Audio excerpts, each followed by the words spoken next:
গত কয়েকদিন আগে আমার মুর্শিদ কেবলা ওয়াজ করে আসার পথে অ্যাটাক করেছে।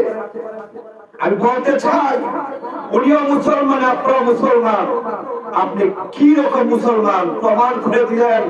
ইমাম হুসাইন মুসলমান ছিল, এজিদ মুসলমান ছিল। এজিদ যেইভাবে হুসাইনের গলার মধ্যে ছুরি লাগাইছিল, আপনারা প্রমাণ করে দিলেন।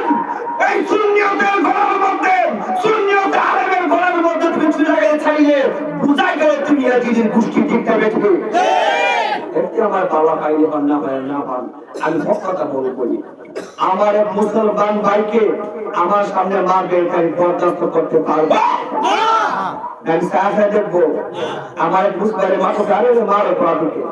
এমনি তো আমরা আমাদেরকে ইহুদি নাসারা খ্রিস্টান বেদিনরা আমাদের মধ্যে লাগাই দিচ্ছে, লাগাই দেয় দূর থেকে তামসা দেখে। আমরা কিলাকিলি করি না, গিলে বাড়া ঘষাঘষি মশার কাম আমরা মুসলমানের কাম শেষ হয়ে যাইতেছে, আমরা নিজেই বুঝতেছি না। তবে আমরা সবাই এখন বুঝতেছি যে আমাদের কি চিনিমিনি খেলতেছে কাফের বেঈমানরা, ঠিক না বলো?